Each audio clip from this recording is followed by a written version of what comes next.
Carl Jung believed that human relationships are never simple exchanges of affection or attraction. Behind every bond lies an invisible current of psychology, ancient instincts, and unconscious patterns that draw us together. Love, in Jung's understanding, was not merely a feeling, it was a meeting of hidden forces within the psyche.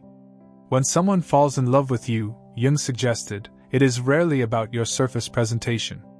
It is almost always about something deeper, something their soul searches for, something their unconscious longs to complete. Jung once wrote that, "The meeting of two personalities is like the contact of two chemical substances. If there is any reaction, both are transformed." In this transformation lies the mystery of why people fall in love. The heart does not choose randomly. It gravitates toward what it needs. Jung reduced this need to two fundamental reasons, though they often intertwine so seamlessly that people confuse one for the other. The first is projection, the hidden, unrecognized parts of ourselves that we cast upon others, seeing in them what we cannot yet see in ourselves. The second is resonance, the recognition of a shared pattern, a shared wound, or a shared longing that makes another soul feel like home. To understand projection, imagine a person who has never embraced their own creativity. They have buried it, dismissed it as impractical, or feared the vulnerability of expression. Then they meet someone whose life shines with that very quality, an artist, a dreamer, a free spirit. They fall in love, not because this artist is objectively better than anyone else, but because this person embodies their unlived life. Jung would say they are not truly in love with the other person, they are in love with the lost part of themselves. What they could not accept internally, they now worship externally. This is why Jung believed so many love stories are charged with intensity but also fragility. Projection creates enchantment. It blinds us, placing halos over ordinary human beings, making them seem almost divine. But because this love is built on a mirror rather than reality, it often cracks. The dream eventually collides with the truth. The artist is not just a vessel for one's unlived creativity but also a flawed and independent being. When this realization comes, love can fade, or it can deepen, if both people are willing to see each other not as projections, but as whole, imperfect selves. The second reason, resonance, is quieter but often more enduring. This is the love that forms not out of missing pieces, but out of recognition. Two people who have walked similar inner landscapes find each other, and without needing to explain, they understand. Their wounds are compatible. Their rhythms match. Sometimes this is born out of shared pain, two souls who have endured abandonment, loss, or struggle and recognize that ache in each other's eyes. Other times, it comes from shared strength, a parallel courage, a similar hunger for truth, a devotion to beauty, or a search for meaning. Unlike projection, resonance does not place another person on a pedestal. It does not say, "You have what I lack." Instead, it whispers, "You and I have traveled the same roads." The connection feels grounding, as though two separate melodies suddenly discover they were always part of the same song. Jung's distinction between projection and resonance is subtle but profound. Most people never pause to ask themselves which one has shaped their relationships. Yet this question matters because it determines whether love will be an awakening or an illusion. Projection can shatter when the other person's truth emerges. Resonance can deepen with time because it is rooted not in fantasy but in reality. But love is rarely pure. Most relationships are mixtures of both forces. At first, we project, falling for someone because they awaken something hidden within us. Over time, if the bond endures, resonance emerges, and we begin to love not the dream we imagined, but the real person before us. Jung believed this evolution of love is not just a personal journey but a spiritual one. It forces us to confront our shadows, recover our hidden selves, and discover the humanity we share with another. When someone falls in love with you, it is rarely just about your smile, your words, or your presence. It is about what you awaken in them. Sometimes you remind them of who they wish they could be. Other times, you reflect back who they already are. Either way, you are touching something deeper than choice. You are brushing against the unconscious. That, Jung believed, is why love feels so overwhelming. It is not just between two people, it is a conversation between two souls, each carrying histories, wounds, and desires far larger than the present moment. This is the beginning of Jung's insight into why people fall in love, not for the surface, not for the mask, but for the hidden currents within. For Jung, the reasons for falling in love cannot be explained solely by personal memory or surface attraction. He believed love is guided by something much older, something inherent in the psyche's architecture. At the core of his psychology lies a set of archetypes, universal patterns shaping how we dream, desire, and connect. Two central to human intimacy are the anima and the animus. Jung described the anima as the inner feminine image within every man, and the animus as the inner masculine image within every woman. These figures are not conscious inventions but part of the collective unconscious, ancient templates formed by generations of human experience.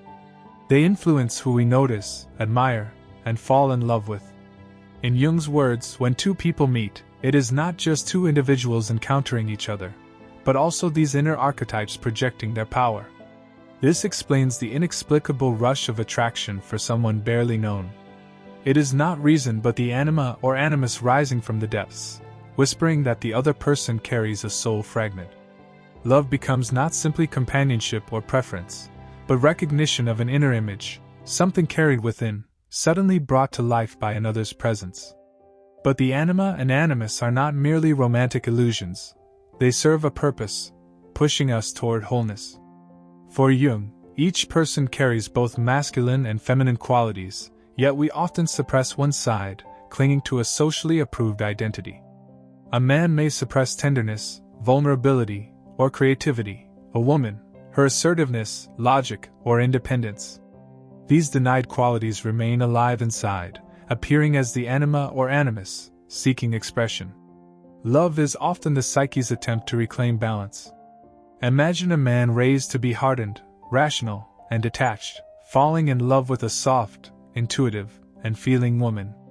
To him, she seems radiant, almost otherworldly. He is drawn not only to her but to his disowned feminine depth. In her, he sees his lost wholeness. The reverse is also true. A woman taught to be nurturing but restrained may fall for a man embodying boldness, independence, or fierce conviction. She loves not only him, but the part of herself waiting to awaken. This, Jung said, is love's secret drama. When we fall in love, we rarely fall for a person alone. We fall into a mirror, an archetype, a chance to reclaim shadowed parts of ourselves. Love transforms because it demands this integration, pushing us to confront qualities once rejected but now essential. But herein lies the danger. These powerful archetypes can overwhelm us. When projected onto another, the beloved can appear more divine than human, a symbol rather than a person, a vessel for our inner world. Inevitably, reality shatters the illusion. The beloved is not a god or goddess but a flawed, unpredictable, imperfect human being. This disillusionment, though painful, is necessary, Jung believed. It forces us to withdraw the projection, reclaim the qualities given away, and love the person for who they are, not who our unconscious imagined them to be. This process is individuation, the journey of becoming whole. Love, taken seriously, is one of its great teachers. It reveals our lacks, shows us our fears, and invites us to grow into our potential. Every heartbreak, enchantment, and deep connection is, in Jung's philosophy, a lesson in self-discovery. So, when someone falls in love with you, it may be because you embody their anima or animus, the inner image they unknowingly carry. You are not just yourself but a mirror of their unconscious, a symbol of their missing wholeness. This does not mean their love is false, but that it is charged with a depth beyond choice or logic. It is the unconscious seeking balance, trying to illuminate the unlived parts of the soul. But love shaped by these archetypes is not only about need, it can evolve into resonance. When projection fades and the ideal collapses, genuine recognition becomes possible. Two souls, no longer blinded by archetypes but grounded in reality, can discover whether their connection can survive without illusions. If so, the love that follows is not the fire of projection but the warmth of truth. Jung shows us that love is both a danger and a gift. It can trap us in fantasy or awaken us to our hidden selves. It can shatter or make us whole. But it is never shallow. It is always a movement of the unconscious, a dialogue between what we are and what we might become. Carl Jung believed that no human being is whole without facing the shadow, the side of the psyche that holds everything we repress, deny, or fear within ourselves. The shadow is not simply evil. It is not only the aggression, envy, or selfishness we wish to hide. It also contains unlived life, the talents we never developed, the passions we suppressed, and the truths we were too afraid to admit. The shadow is the container of everything we could not bring into the light. And yet, the shadow has a strange power over our relationships. Jung observed that we are often irresistibly drawn to people who embody the very qualities we have buried within ourselves. This attraction is not always pleasant. It can feel electric, unsettling, even dangerous. When we meet someone whose presence awakens our shadow, we experience a mix of fascination and fear. We are pulled toward them not only for who they are, but because they hold a mirror to the parts of us we cannot see. Think of the quiet, disciplined individual who falls in love with someone wild and unpredictable, or the kind, self-sacrificing soul who is drawn to a lover who radiates selfish confidence. On the surface, these pairings make little sense. But Jung would argue that love is not rational. It is an instinctive force pushing us to confront the missing or disowned sides of ourselves. The disciplined one secretly longs for freedom. The selfless one longs to claim their own desires. The shadow, unrecognized, demands to be lived through another. This is why love can feel so dangerous. It brings us face to face with what we fear most within ourselves. The very qualities we admire or resent in another are often pieces of our own psyche crying out to be integrated. Jung wrote that everything that irritates us about others can lead us to an understanding of ourselves. In love, this irritation often arrives wrapped in beauty, longing, or desire. What looks like passion may, at its core, be the shadow calling us home. But this entanglement can also lead to destruction if it is not understood. When we fall in love with our shadow, we may become blind. We may excuse cruelty, overlook red flags, or sacrifice ourselves, believing that the other person holds the key to our completeness. In truth, no one outside us can ever carry that responsibility. The shadow does not ask us to worship another. It asks us to reclaim what we have lost within ourselves. Consider the story of someone who falls for a partner who is brutally honest, even harsh. At first, the honesty feels refreshing, intoxicating, an antidote to their own habit of politeness and avoidance. They love this person because, through them, they are finally tasting the truth they never dared to speak. But over time, if they do not integrate this shadow quality into themselves, the relationship turns toxic. The partner's harshness becomes unbearable. What once seemed liberating becomes wounding. The only way forward is to recognize that what they admired was not the other's cruelty, but their own need for authenticity. Until they can claim that honesty for themselves, they will remain bound to the shadow in another. This is the paradox Jung saw in love. It is both a danger and a medicine. Falling in love with the shadow can break us, but it can also heal us if we learn its lesson. To love wisely is to ask, what part of myself am I chasing in this person? What part of my own shadow have I given away to them? When we begin to answer, love ceases to be mere infatuation and becomes a path of transformation. For Jung, the shadow was not meant to be destroyed but integrated. The same is true in love. The partners who stir our darkness are often the ones who help us grow. They show us where we are incomplete, where we are too one-sided, and where we are clinging to an image of ourselves that is too narrow. Love's greatest gift may not be comfort, but confrontation, the gentle or violent reminder that we are more than the persona we wear. So when someone falls in love with you, it may be because you awaken their shadow. You carry the qualities they cannot admit to themselves, and in your presence, they feel both terrified and alive. This love can be overwhelming because it feels like touching fire. Yet, if both people are willing to face what emerges, such a relationship can become one of the deepest teachers of self-knowledge. Love, then, is not only about light, it is about darkness. It is about the meeting of two shadows as much as two hearts. And it is in this meeting, Jung believed, that the possibility of true transformation arises. For only by embracing the shadow do we become whole. For Jung, love was never simply a matter of personal preference, chemistry, or even psychology. At its deepest, it was a spiritual experience.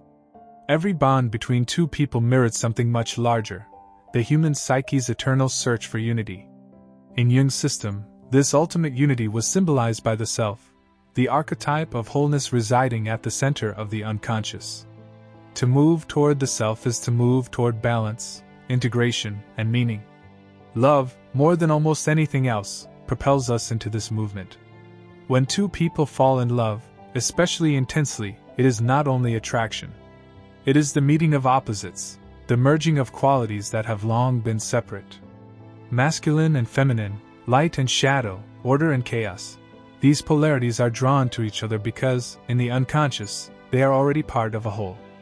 The soul longs to reunite what has been divided. Jung saw love as a natural ritual of this union, a symbolic rehearsal of the psyche's deepest task, which is to reconcile all opposites into one living self. This is why love often feels transcendent.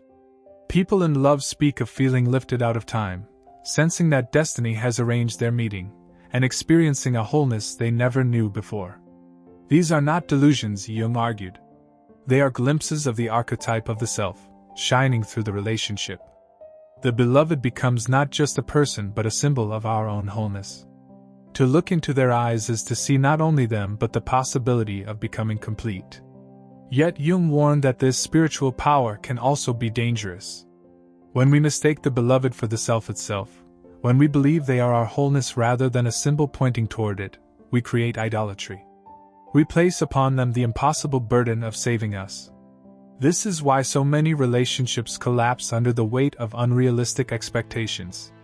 We are not meant to find the self in another. We are meant to be awakened by them, then continue the inward journey. Even when relationships end, Jung saw them as profoundly meaningful. Every love, whether lasting or fleeting, contributes to the soul's education.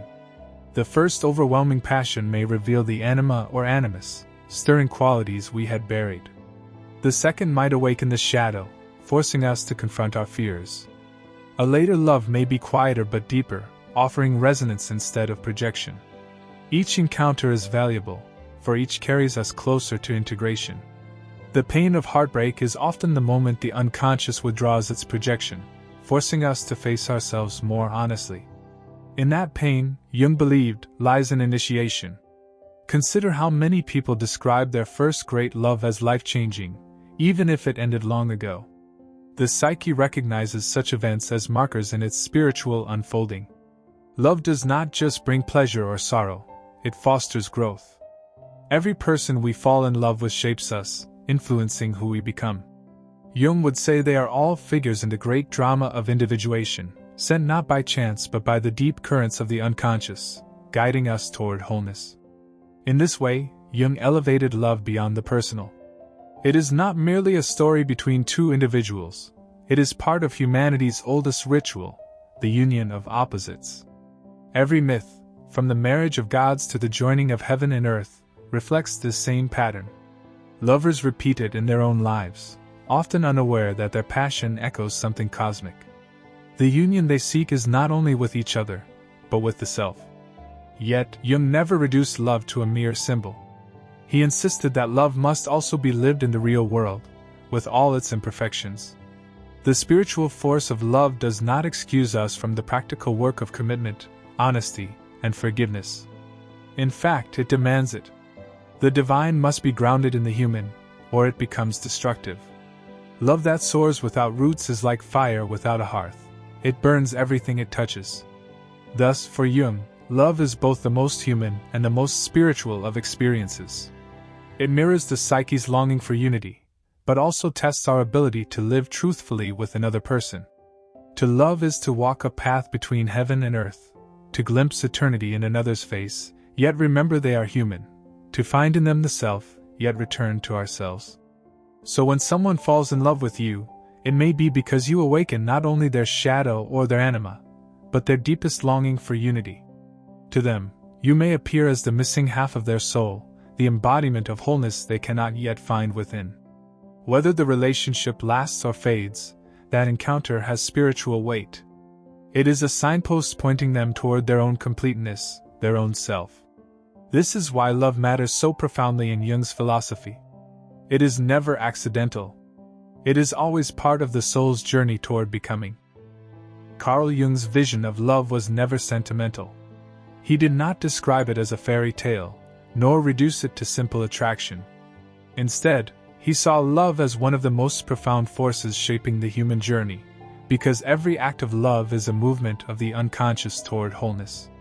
When people fall in love, it is rarely for the reasons they imagine. It is not only beauty, or kindness, or compatibility that binds hearts. It is the deeper call of the psyche, seeking something lost, something hidden, something waiting to be integrated. We have seen how love begins with projection, the anima and animus casting their images onto another, making them shine with an almost divine radiance. We fall because we recognize in them a part of ourselves we never lived. Then, love confronts us with the shadow, the qualities we fear or deny, suddenly alive in the person we cannot resist. Love, in this way, unsettles us. It breaks the walls we build around our identity and shows us how incomplete we are. But when projection fades, when the illusions collapse, what remains is resonance. The recognition of another soul, not as an archetype, not as a shadow, but as a living being. This is the turning point. Will love die when the dream dissolves, or will it mature into truth? Jung believed that only when we see the other clearly, stripped of our unconscious projections, can we truly love them for who they are. And this shift, from fantasy to reality, is what transforms love from enchantment into devotion. Yet even when love fails, even when the bond shatters under the weight of disappointment, Jung insisted that it is not wasted. Every love carves a path toward individuation. Every heartbreak forces us to reclaim the parts of ourselves we had given away. Every moment of longing, every joy, every wound is a step in the soul's education. To have loved deeply, even if briefly, is to have touched the currents of the self, however imperfectly. This is why Jung wrote that the greatest and most important problems of life are all fundamentally insoluble.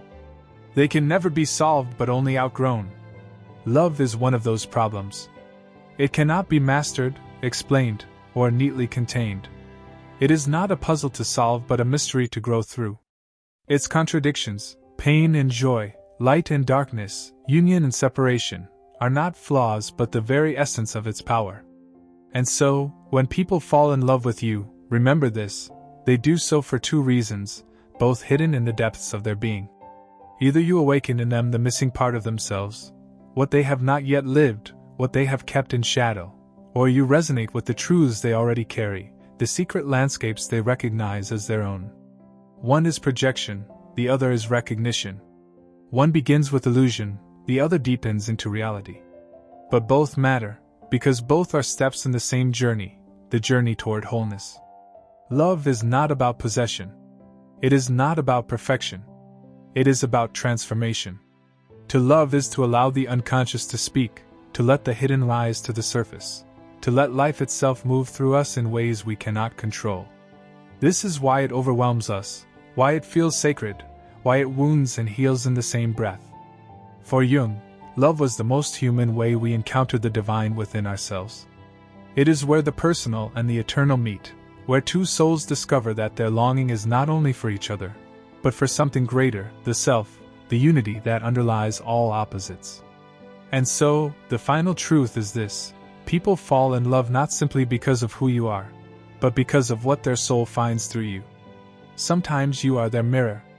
Sometimes you are their echo. Sometimes you are their fire, sometimes their wound. But always, you are part of their becoming.